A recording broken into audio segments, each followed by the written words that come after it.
So the main topic जो था हमारा डेटाबेस विद जीयूआई वाला पार्ट या database connectivity in Python. Actually में यहाँ पे जो सारा इम्प्लीमेंटेशन होता है डेटाबेस के साथ में, उसके लिए हमारे पास में कई तरीके की मॉड्यूल्स अवेलेबल हैं। हमारे पास में MySQL होता है, PY MySQL होता है, SQLite होता है and there are various other modules as well.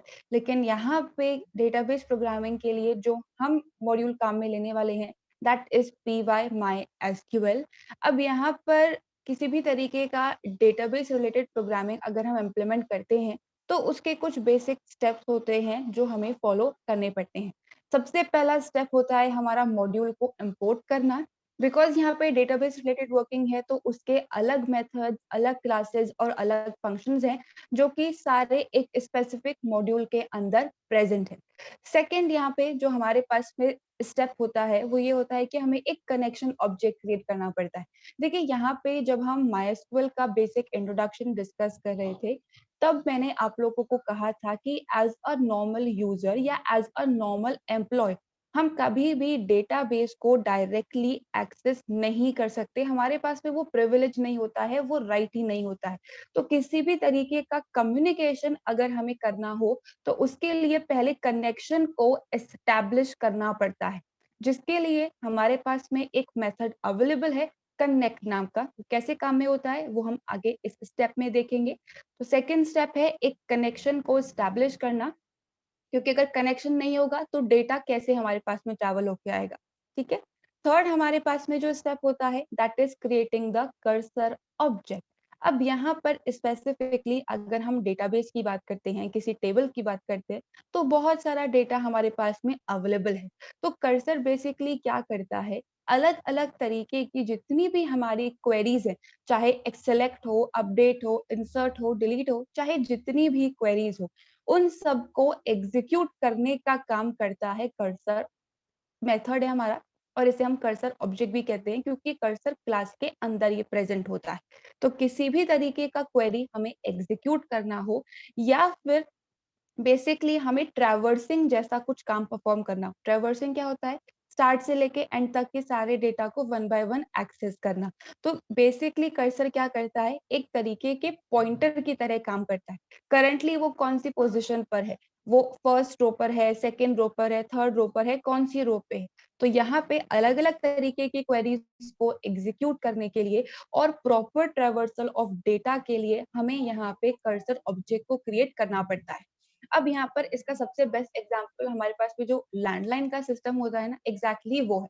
अब लैंडलाइन में क्या होता है, जितने भी सारे टेलीफोन्स होते हैं वो सब with the help of a cable आपस में एक दूसरे से कनेक्टेड होते हैं। That is exactly a connection object. हम हमारे सिस्टम को जहाँ पे डेटाबेस प्रेजेंट है उस सर्वर से कनेक्ट कर रहे हैं। अब यहाँ पे किसी भी तरीके का डेटा एक्सेस करना है तो क्या करना पड़ेगा, फोन उठा के किसी को कॉल करना पड़ेगा, तभी तो हम बात कर पाएंगे।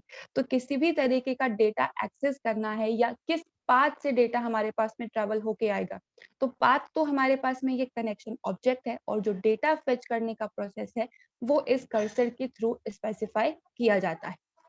नाउ द लास्ट स्टेप जो है हमारे पास में डेटाबेस कनेक्शन से रिगार्डिंग, वो है अलग अलग तरीके की क्वेरीज को एग्जीक्यूट करना। किस स्पेसिफिक टास्क को हम परफॉर्म करवाना चाहते हैं, रिकॉर्ड्स को फेच करवाना है, अपडेशन है, इंसर्ट है, डिलीट है, या किसी और तरीके की वर्किंग करवानी है, हर एक तरीके की क्वेरी को एग्जीक्यूट हम कर सकते हैं with the help of a pre defined method. तो कभी भी अगर आपसे कुछ क्वेश्चन आता है एक्सप्लेन द डेटाबेस कनेक्टिविटी, तो आपको इन बेसिक 4 स्टेप्स को एक्सप्लेन करना है with the help of a simple example जो हम आज इम्प्लीमेंट करने वाले हैं। ठीक है। देखिए सबसे पहले यहाँ पे हमें मॉड्यूल्स को इंपोर्ट करना है, जैसे कि मैंने अभी आप लोगों को बताया। तो डेटाबेस रिलेटेड जितनी भी वर्किंग हमें इम्प्लीमेंट करनी है, हमारे पास में बहुत सारे मॉड्यूल्स अवेलेबल है सिंपल टास्क को परफॉर्म करने के लिए। लेकिन क्योंकि हम MySQL पे काम कर रहे हैं और कोई डेटाबेस को हम काम में नहीं ले रहे, तो उसके लिए जो मॉड्यूल मैंने काम में लिया है दैट इज PY MySQL। इस PY MySQL के अंदर हमारे पास में बहुत सारे मेथड्स अवेलेबल हैं to perform each and every task. अब यहाँ पर मैंने एक और मॉड्यूल को इंपोर्ट किया है, that is sis module. Basically यहाँ पे जो हमारा आगे प्रोग्राम है वहाँ पे मैंने एग्जिट फंक्शन को काम में लिया है। एग्जिट क्या करता है, हमारे प्रोग्राम के एग्जीक्यूशन को रोक कर शेल से वो बाहर आ जाता है। तो उस मेथड को काम में लेने के लिए हमें सिस मॉड्यूल को इंपोर्ट करना पड़ता है। अब मॉड्यूल को इंपोर्ट करने के बाद सेकंड स्टेप है कनेक्शन ऑब्जेक्ट। तो यहाँ पे py-mysql मॉड्यूल के अंदर हमारे पास में कनेक्ट नाम का एक मेथड अवेलेबल है जो कनेक्शन को इनिशिएट करने का काम करता है। लेकिन यहाँ पर मैं अगर स्पेसिफिकली नॉर्मल यूजर और सर्वर की बात करती हूँ तो हम सर्वर को कैसे आइडेंटिफाई करते हैं, with the help of its IP address. अब यहाँ पर हमारा सर्वर ही हमारा जो सिस्टम है वही नॉर्मल यूजर है और वही सर्वर की तरह भी है। तो किसी भी तरीके का आईपी एड्रेस हमें मेंशन करना होता है या मुझे स्पेसिफाई करना है कि किस स्पेसिफिक सिस्टम से मुझे कनेक्टिविटी एस्टैब्लिश करनी है। तो उसके लिए हमारे पास में कीवर्ड आर्गुमेंट अवेलेबल है होस्ट नाम का। अब यहाँ पे क्योंकि हमारा सिस्टम ही सर्वर है तो यहाँ पे हम डायरेक्टली सिंगल कोट्स के अंदर लोकल होस्ट को मेंशन कर सकते हैं या फिर यहाँ पर आप आईपी एड्रेस दैट इज 127.0.0.1 भी मेंशन कर सकते हो। इट इंडिकेट्स कि हम हमारे सिस्टम पे ही डेटाबेस को एक्सेस करने वाले हैं। तो जहां पे भी डेटाबेस प्रेजेंट है जिस भी सिस्टम पर, जिस भी सर्वर पर, उसका आईपी एड्रेस यहाँ पे आपको मेंशन करना है within the course that specifies the host। अब यहाँ पे मैंने एक और चीज आप लोगों को बताई थी MySQL से रिगार्डिंग, और वो ये थी ये MySQL पे कभी भी हम डायरेक्टली टास्क परफॉर्म नहीं कर सकते, डायरेक्टली ऑपरेशन परफॉर्म नहीं कर सकते, राइट्स नहीं है हमारे पास में। और अनटिल एंड अनलेस आप एक वैलिड यूजर हो वो कभी भी आपको एक्सेस करने के राइट्स देगा ही नहीं। तो यहाँ पे MySQL के आप ऑथराइज्ड यूजर हो, वैलिड यूजर हो, ये बताने के लिए हमें प्रॉपर लॉगिन डिटेल्स को मेंशन करना पड़ता है। अब लॉगिन डिटेल्स क्या होती है, यूजर नेम होता है और पासवर्ड होता है। अब यहाँ पर अगर आप MySQL वर्कबेंच जैसे सॉफ्टवेयर को अगर काम में लेते हो तो वहां पे वो हमसे इंस्टॉलेशन के टाइम पर पूछता है क्या यूजर नेम सेट करना है, क्या पासवर्ड सेट करना है। लेकिन क्योंकि यहाँ पे हमने XAMPP को काम में लिया है तो XAMPP में प्री डिफाइंड यूजर हमारा क्रिएटेड है, दैट इज रूट, जिसका पासवर्ड कुछ भी सेट नहीं है। आप चाहें तो अपना यूजर अपने नेम से क्रिएट कर सकते हैं, फिर वो आपका अपना अकाउंट हो जाएगा, लेकिन यहाँ पे हम डिफॉल्ट वाले को ही काम में ले रहे हैं। तो होस्ट के बाद हमें यहाँ पे यूजर नेम मेंशन करना है with the help of user keyword argument is equals to root. ये बाय डिफॉल्ट होता है हमारा, सिंगल कोट्स के अंदर ही हमें इसे स्पेसिफाई करना है। नेक्स्ट यहाँ पे पासवर्ड मेंशन करना है जिसके लिए पासवर्ड कीवर्ड आर्गुमेंट है इज इक्वल्स टू, अब यहाँ पे रूट का कोई भी पासवर्ड सेट नहीं है तो ओपनिंग एंड क्लोजिंग कोट्स। अब लास्ट हमारे पास में जो यहाँ पे एक और आर्गुमेंट है that is database. Database is equals to quotes के अंदर कॉलेज मैंने यहाँ पे मेंशन किया है क्योंकि यही डेटाबेस है जो हमारा क्रिएटेड है। अब मान लीजिए कि यहाँ पे हर एक चीज को मुझे प्रोग्रामिंग के थ्रू इम्प्लीमेंट करना है, XAMPP के फीचर्स को मैं काम में नहीं ले रही, तो वहां पे जब डेटाबेस क्रिएटेड ही नहीं होगा तो एक्सेस कैसे करेंगे। तो यहाँ पे जो डेटाबेस वाला आर्गुमेंट होता है हमारा, इट इज ऑप्शनल। हम यहाँ पे क्वेरी की हेल्प से क्वेरी को एग्जीक्यूट करके कनेक्शन को एस्टैब्लिश करने के बाद डेटाबेस को क्रिएट कर सकते हैं। तो यहाँ पर अगर आप चाहें तो डेटाबेस को क्रिएट करने के बाद दोबारा से कनेक्शन एस्टैब्लिश करके किस डेटाबेस को आप काम में लेना चाहते हैं वो आप मेंशन कर सकते हैं। तो ये तीन चीजें तो हमारे पास में एक तरीके से कंपलसरी कीवर्ड आर्गुमेंट्स हो गए, और जो डेटाबेस है वो हमारे पास में ऑप्शनल आर्गुमेंट है। डेटाबेस क्रिएटेड है तो ही हम उसे मेंशन कर सकते हैं, वरना क्रिएट करने के बाद दोबारा से कनेक्शन एस्टैब्लिश करना पड़ेगा और फिर डेटाबेस का नेम मेंशन करना पड़ेगा। Now this is the entire step of establishing a connection एक नॉर्मल सिस्टम और एक सर्वर के बीच में। और ये जो कनेक्ट मेथड होता है ये एक तरीके का ऑब्जेक्ट हमें रिटर्न करने का काम करता है, that is known as connection object, which means कि अब जितना भी काम होने वाला है वो इस सिंगल कनेक्शन को यूज करके होने वाला है। बेसिकली एक तरीके का रूट मान लीजिए, एक तरीके का पाथ आप लोग मान लीजिए जहां पे सारी वर्किंग एग्जीक्यूट होने वाली है। अब जब हमारा जो ये कनेक्शन है वो कंप्लीटली एस्टैब्लिश हो जाएगा, तो मैंने सिंपल एक मैसेज दिया है, print connection established, which indicates कि हमारा जो ये स्टेटमेंट है वो सक्सेसफुली एग्जीक्यूट हो गया है। अब इसमें क्या प्रॉब्लम आ सकती है और कैसे उसको हैंडल करना है, उसकी बात हम आगे करेंगे। पहले इस स्टेटमेंट में किसी को कुछ भी कंफ्यूजन है?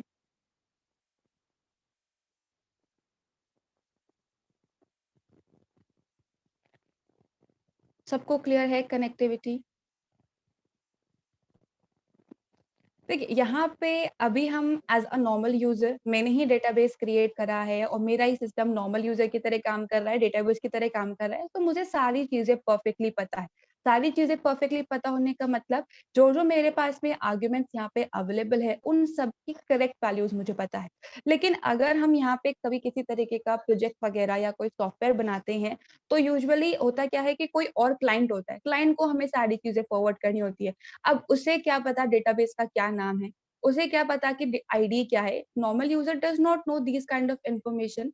तो आई एम श्योर आप सब लोगों ने देखा होगा, सब लोगों ने आई थिंक कभी ना कभी एक्सपीरियंस किया होगा कि जभी भी हम ब्राउज़िंग कर रहे होते हैं, कोई वेबसाइट वगैरह अगर एक्ज़िस्ट नहीं करती है, तो वहाँ पे क्या होता है, एक मैसेज आता है, वेबसाइट नॉट फाउंड या 404 page not found, something like that. ऐसा नहीं होता है कि बहुत सारी एरर निकल के आ जाती है और हमारा फ़ोन जो है वो शट डाउन हो जाता है, ऐसा नहीं होता है। तो यहाँ पर भी अगर मैं किसी भी तरीके की कुछ गड़बड़ कर देती हूँ, लाइक फॉर एग्जांपल मैंने पासवर्ड के अंदर गड़बड़ कर दिया, यूज़र नेम के अंदर गड़बड़ कर दिया, आईपी एड्रेस के अंदर या फिर डेटाबेस के नेम के अंदर गड़बड़ कर दिया, तो यहाँ पे होगा क्या कि कनेक्शन एस्टैब्लिश नहीं होगा और रन टाइम पर हमारे पास में देखिए इतनी सारी एरर्स जो है वो जनरेट होके आ जाएगी। तो रन टाइम पे जो हमारे पास में एरर्स जनरेट होके आती है उन्हें हम क्या कहते हैं? Exceptions.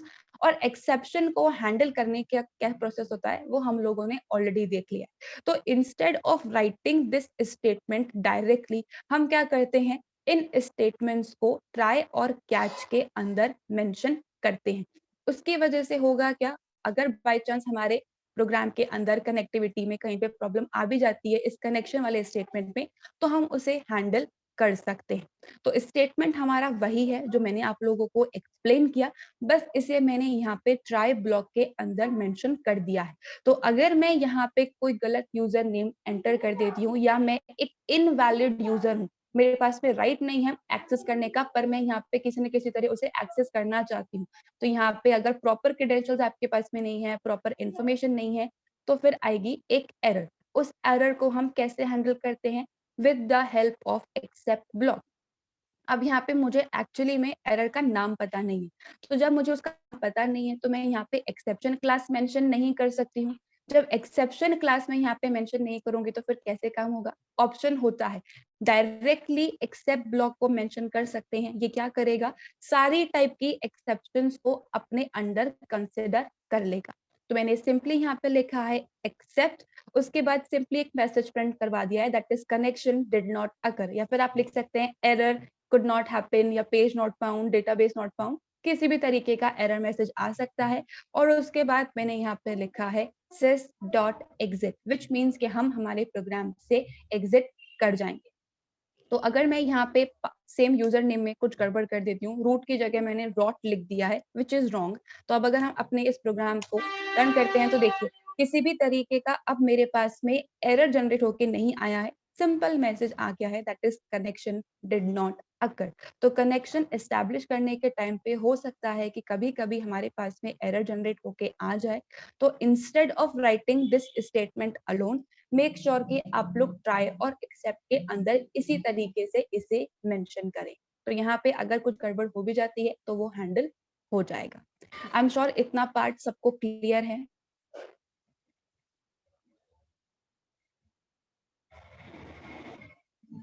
Alright then, moving with the next part. अब यहाँ पे मॉड्यूल को इंपोर्ट भी हमने कर लिया है, कनेक्टिविटी भी हमने एस्टैब्लिश कर ली है, बिल्कुल परफेक्टली यहाँ पे हमारा काम हो रहा है। अब हमें करना क्या है? अलग अलग क्वेरीज एग्जीक्यूट करवानी है, लेकिन उससे पहले हमें कर्सर ऑब्जेक्ट क्रिएट करना होगा। कर्सर क्या करता है? हमें अलग अलग क्वेरीज को एग्जीक्यूट करने का राइट प्रोवाइड करता है। कर्सर क्लास के अंदर कर्सर मेथड अवेलेबल है, लेकिन इसे हम यहाँ पे कनेक्शन ऑब्जेक्ट के साथ में काम में लेते हैं। कनेक्शन ऑब्जेक्ट के साथ में क्यों काम में ले रहे हैं? क्योंकि यहाँ पे जिस पाथ को मैंने सिलेक्ट किया है, जिस रूट को मैंने सिलेक्ट किया है, मुझे उसको यूज़ करके अलग-अलग क्वेरीज़ को एग्ज़ीक्यूट करवाना है। तो सिंपली जो भी हमारा कनेक्शन ऑब्जेक्ट है, उस connection object followed by dot and a cursor method, जो कि कर्सर क्लास के अंदर प्रेजेंट है। अब ये क्लास के अंदर प्रेजेंट हो तो ये क्या करेगा? ये भी एक तरीके का ऑब्जेक्ट ही हमें रिटर्न करेगा, जिसे मैंने कर नाम के वेरिएबल के अंदर सेव करवा लिया है। अब इस वेरिएबल को यूज करके हम अलग-अलग तरीके की क्वेरीज को एग्जीक्यूट कर सकते हैं। अब क्या क्वेरी एग्जीक्यूट करनी है? बहुत ही सिंपल सा प्रोग्राम है। मुझे यहाँ पे सारे डेटा को प्रिंट करवाना है, जितना भी स्टूडेंट टेबल के अंदर प्रेजेंट है। अब स्टूडेंट टेबल किसके अंदर है? कॉलेज डेटाबेस के अंदर। वो ऑलरेडी यहाँ पे मेंशन कर दिया है, तो डेटाबेस के लिए कुछ ज्यादा मेहनत करने की जरूरत नहीं है। सिर्फ सेलेक्ट क्वेरी को फायर करेंगे और सारा काम हमारा हो जाएगा। तो यहाँ पे अभी जो हमारी सेलेक्ट क्वेरी है वो बहुत छोटी सी है, बहुत ज्यादा बड़ी नहीं है, बहुत ज्यादा कंडीशंस नहीं है। लेकिन ऐसा हो सकता है कि फ्यूचर में जाके जब इंसर्ट वाला काम करें, या हम जब मल्टीपल टेबल्स पे वर्किंग इम्प्लीमेंट करें, हम यहाँ पे जो वर्किंग करेंगे वो सिर्फ एक सिंगल टेबल पर ही होगी। लेकिन नेक्स्ट ईयर जब आप माईएसक्यूएल पढ़ेंगे तो वहाँ पे आप मल्टी टेबल्स, यानी कि एक साथ 2 या 3 टेबल्स पे काम करेंगे। तो उस केस में हमारी क्वेरी का जो साइज होता है वो बड़ा हो जाता है। तो इंस्टेड ऑफ डायरेक्टली राइटिंग, हम क्या करते हैं, पहले उसे वेरिएबल के अंदर स्टोर करवा लेते हैं। तो यहाँ पे मैंने क्वेरी नाम का एक वेरिएबल क्रिएट किया है, जिसके अंदर मैंने मेरी क्वेरी को स्टोर करवा लिया है। कोट्स के अंदर आएगा, क्योंकि क्वेरीज हमेशा स्ट्रिंग के फॉर्मेट में पास होती है। तो सेलेक्ट एस्ट्रिक्ट फ्रॉम स्टूडेंट क्वेरी मैंने यहाँ पे लिखी है। तो स्टूडेंट टेबल के अंदर जितना भी डेटा है मुझे उसे एक्सट्रैक्ट करना है। अब यहाँ पे क्वेरी इसके अंदर आ गई। अब करना क्या है, इस क्वेरी को मुझे एग्जीक्यूट करवाना है। तो with the help of cursor object हम यहाँ पे एग्जीक्यूट मेथड को काम में लेते हैं, और जो भी हमारी क्वेरी है उसे हम यहाँ पे पास करते हैं। तो चाहे तो आप यहाँ पे डायरेक्टली कोड्स के अंदर भी क्वेरी लिख सकते हैं, और चाहे तो आप यहाँ पे वेरिएबल का नेम भी पास कर सकते हैं। तो कर डॉट एग्जीक्यूट क्वेरी, अब ये क्या करेगा, स्टूडेंट टेबल में से जितना भी डेटा है सारा उसको एक्सट्रैक्ट करने का काम कर लेगा। तो लेकिन अगर मैं यहाँ पे इस कर को प्रिंट कराती हूँ, तो प्रिंट करने पे होगा क्या, ये तो एक ऑब्जेक्ट है। तो ऑब्जेक्ट को अगर मैं डायरेक्टली प्रिंट कराऊंगी तो ये क्या करेगा, उसका लोकेशन प्रिंट करेगा। मुझे लोकेशन नहीं चाहिए, इस लोकेशन पर जो एक्चुअल डेटा प्रेजेंट है मुझे उसको काम में लेना है, मुझे उसकी प्रिंटिंग करवानी है। तो हमारी सारी जो भी क्वेरीज थी वो एग्जीक्यूट होकर सारा डेटा इस कर ऑब्जेक्ट के अंदर आके स्टोर हो गया है। अब सिंपली क्या करना है, इस ऑब्जेक्ट में से जो ये मेमोरी का बॉक्स बनेगा उसमें से डेटा को फेच करना है। अब डेटा को फेच करने के यहाँ पे दो तरीके हैं। पहला तरीका तो ये है कि मुझे सिर्फ एक रिकॉर्ड को एक्सेस करना है। तो किसी भी एक रिकॉर्ड को एक्सेस करने के लिए हमारे पास में यहाँ पे फेच वन नाम का एक मेथड अवेलेबल है। तो इस कर्सर ऑब्जेक्ट जो है हमारा, जो मेमोरी हमारा बॉक्स क्रिएट हुआ है, उसके अंदर जो पहला रिकॉर्ड होगा वो पहला रिकॉर्ड एक्सट्रैक्ट होगा, जिसे मैंने डेटा नाम के वेरिएबल के अंदर स्टोर करवा लिया है। अब सिंपली क्या करना है, पहला रिकॉर्ड इसके अंदर है और उसको प्रिंट करवाना है।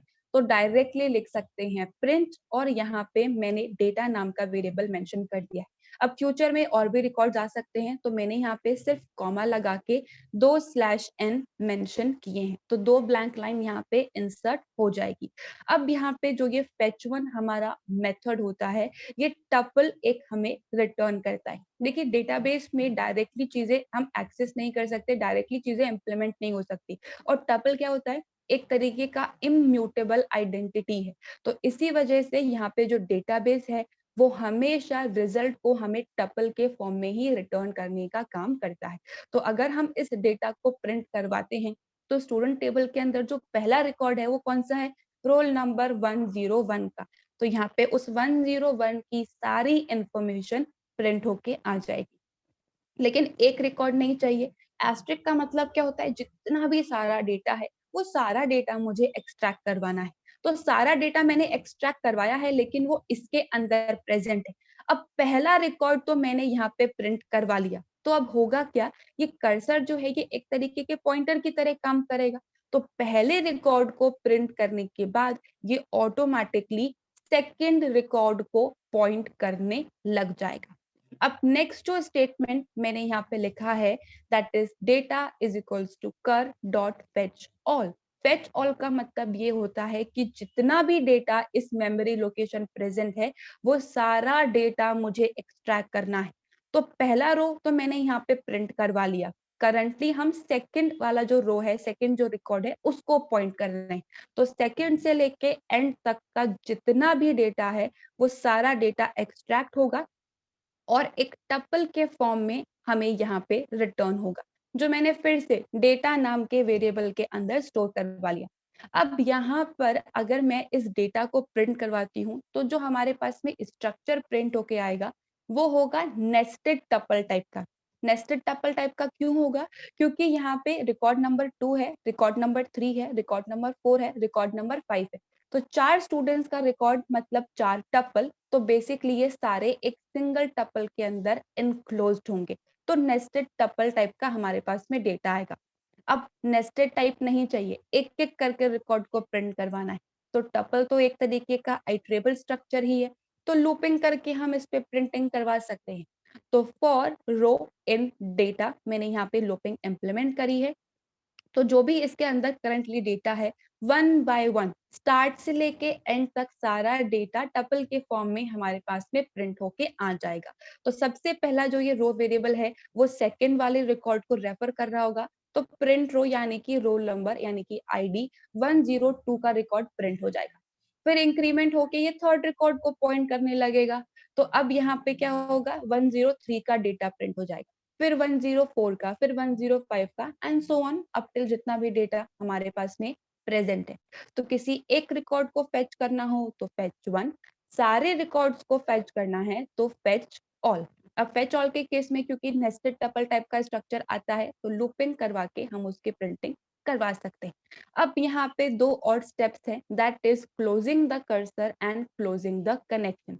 देखिए अभी यहाँ पे बहुत ही सिंपल सी वर्किंग है। सिंपल सी वर्किंग मतलब एक्सेस किया और प्रिंट करवाया, तो बहुत ज्यादा कुछ हमने चीजें कंज्यूम नहीं की। लेकिन यहाँ पे डेटाबेस पे अगर हम काम करते हैं तो हो सकता है कि वो कभी कभी कुछ फाइल्स को भी एक्सेस करने का काम करे। तो हम यहाँ पे कर्सर को सबसे पहले क्लोज करते हैं। क्यों क्लोज करते हैं? क्योंकि कर्सर जो है वो क्वेरीज को एग्जीक्यूट करने का काम कर रहा है। तो अगर मान लीजिए किसी भी तरीके की रिसोर्सेज को ये कंज्यूम कर रहा है, किसी भी टाइप की रिसोर्सेज हो, तो उन रिसोर्सेज को फ्री करने के लिए कर्सर को क्लोज करना जरूरी है, वरना वो रिसोर्सेज इनडेफिनेट टाइम के लिए कंज्यूम्ड रहेंगी और कोई और उन्हें काम में नहीं ले पाएगा। तो कर्सर को क्लोज करने के लिए कर्सर ऑब्जेक्ट का नाम फॉलोड बाय क्लोज मेथड कर डॉट क्लोज। नेक्स्ट यहाँ पे कनेक्शन को भी क्लोज करना है। हम यहाँ पे as a normal user server से थ्रू आउट इनडेफिनेट टाइम के लिए कभी भी कनेक्टेड नहीं रह सकते।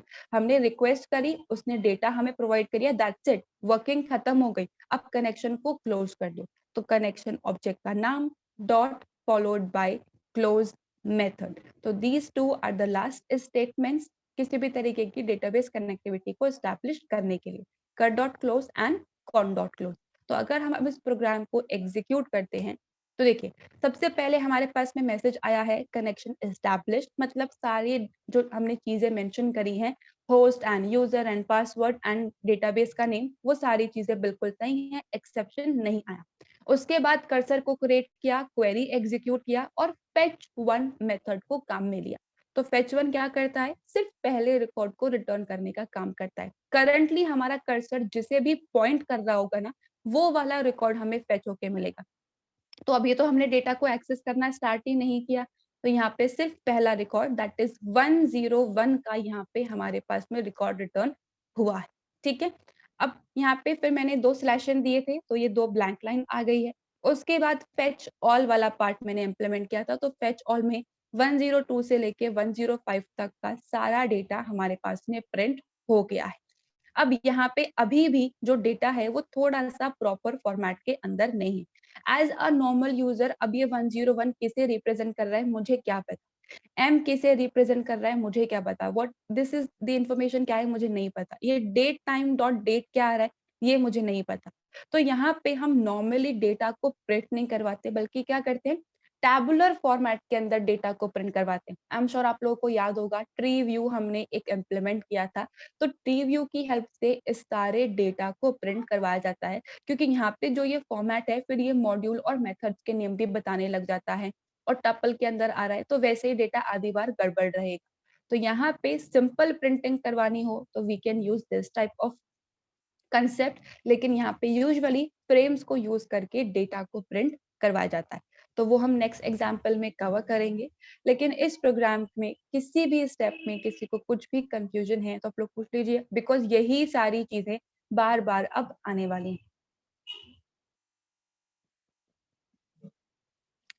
Now, the next example is the actual implementation of a database with a frame.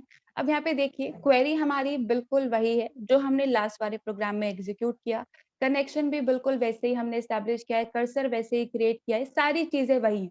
Difference क्या है? डिफरेंस है हमारा फ्रेम। तो अब यहाँ पे हमने एक्चुअली में किया क्या है, पहले मैं आपको वो बता देती हूँ।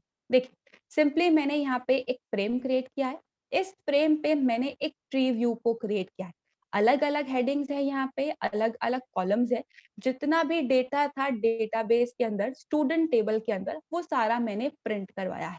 तो यहाँ पे अब प्रीव्यू के साथ में एक स्क्रॉल बार भी अटैच्ड है ताकि हम टेबल के एंड तक सारा डेटा को व्यू कर पाए। तो अब हम किस तरीके का इम्प्लीमेंटेशन करने वाले हैं, सबसे पहले फ्रेम का डिजाइन देख लेते हैं,